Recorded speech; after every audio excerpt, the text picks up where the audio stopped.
Have you ever stopped to think that the events we see on the news, on social media, and even in our daily lives might have been predicted thousands of years ago? Today, we're going to dive into something that could completely transform the way you see the world. 4 biblical prophecies that are being fulfilled right before our eyes at this very moment. Are we living in the last days? Are these signs just coincidences, or is something much bigger at play?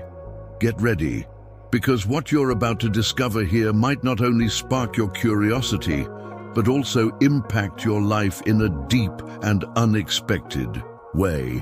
By the way, before we go on, give this a like and subscribe to the channel, because here we bring you content that helps you understand biblical prophecies and the signs of the times. The Bible isn't just a book of ancient stories or moral lessons.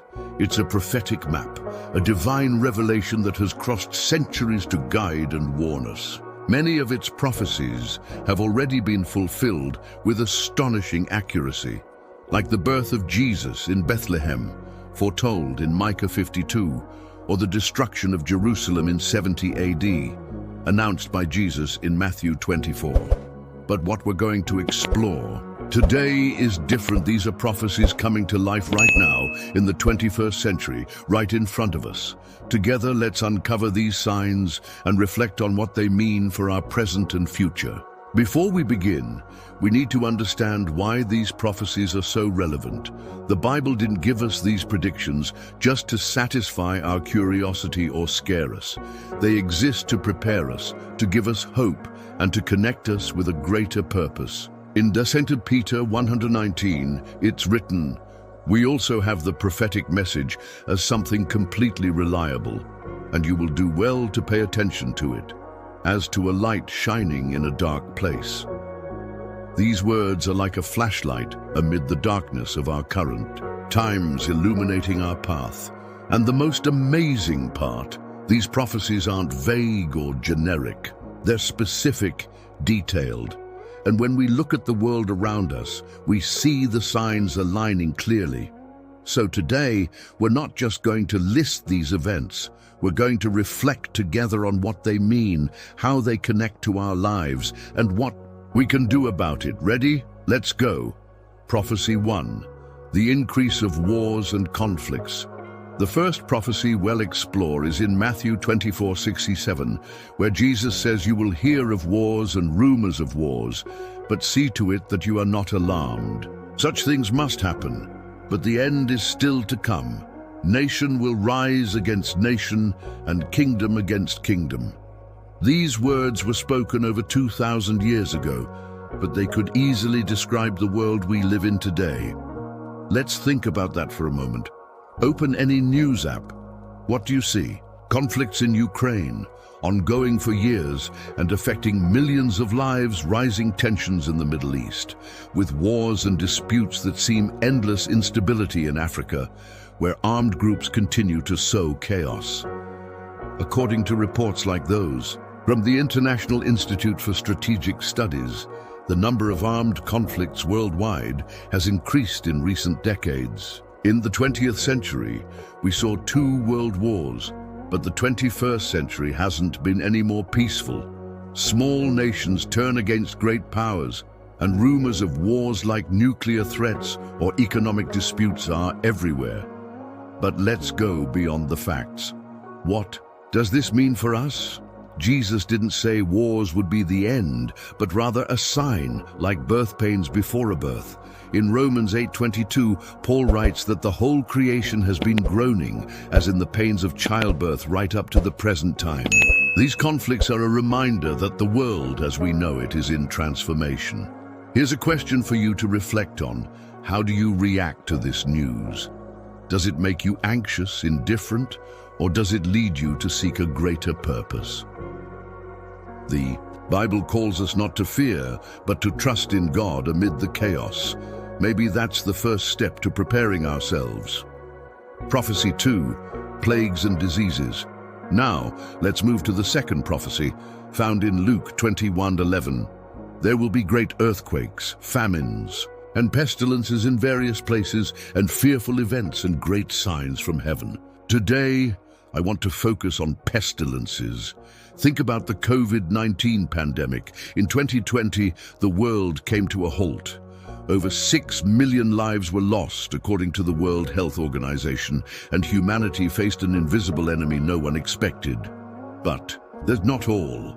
After COVID, we've seen new variants emerge, outbreaks of other diseases like monkeypox, and even the return of old threats like bacterial resistance to antibiotics. Science has advanced a lot, but we're still vulnerable. And this isn't news to the Bible. In Revelation 68, the fourth horseman of the apocalypse brings death through plagues, wars, and famine. Are we seeing the beginning of this? Let's reflect thousands of years ago when these words were written. No one could have imagined a global pandemic like the one we've lived through. But God knew, and He warned us. So what do we do with this? Matthew 24:4 tells us, "So you also must be ready, because the Son of Man will come at an hour when you do not expect Him." Plagues aren't just punishment or chance, they're a call to preparation. How are you tending to your spiritual health? Are you strengthening your faith to face tough times? This prophecy reminds us that the future may bring challenges, but it also gives us a chance to draw closer to God now. Prophecy 3.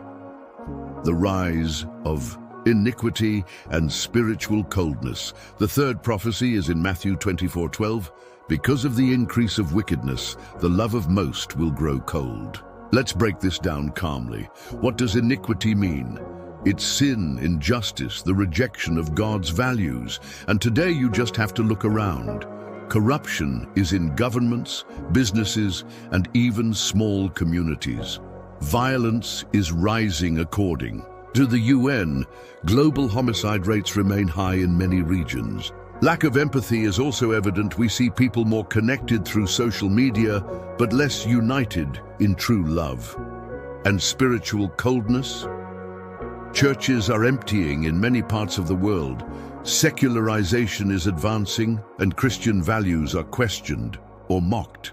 In 2 Timothy 3:15, Paul describes the last days, saying people would be lovers of themselves, covetous, proud, without natural affection, unforgiving. Doesn't that sound like today? But here's the challenge. How do we keep our faith warm in a cold world?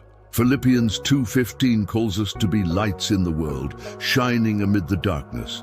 Maybe this prophecy is an invitation for you to rekindle your love for God and others. Prophecy 4. The return of the Jewish people to the promised land finally. The fourth prophecy, Ezekiel 36:24, says, "I will take you out of the nations. I will gather you from all the countries and bring you back into your own land." On May 14, 1948, Israel was reborn as a nation after nearly 2,000 years of dispersion. This event is a prophetic milestone, but it doesn't stop there. Today, Israel is center stage globally. Middle East conflicts, political alliances, technological advances like the Iron Dome defense system. In Deuteronomy 30:35, God promises to restore His people, and we're seeing it happen. But why does this matter? Because the Bible ties Israel's return to the final events. In Matthew 24:32-33, Jesus uses the fig tree, a symbol of Israel, to say that when it blossoms, the end is near. What does Israel's rebirth mean for us? It's a reminder that God keeps His promises, even if it takes centuries. These four prophecies, wars, in plagues, iniquity, and Israel's return, aren't isolated. They're interconnected, pointing to a future the Bible describes in detail.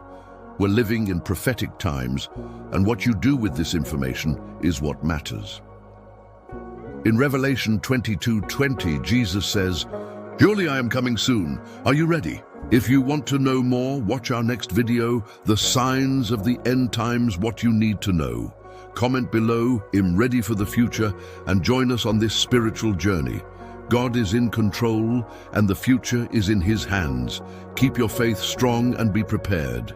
May God bless us all.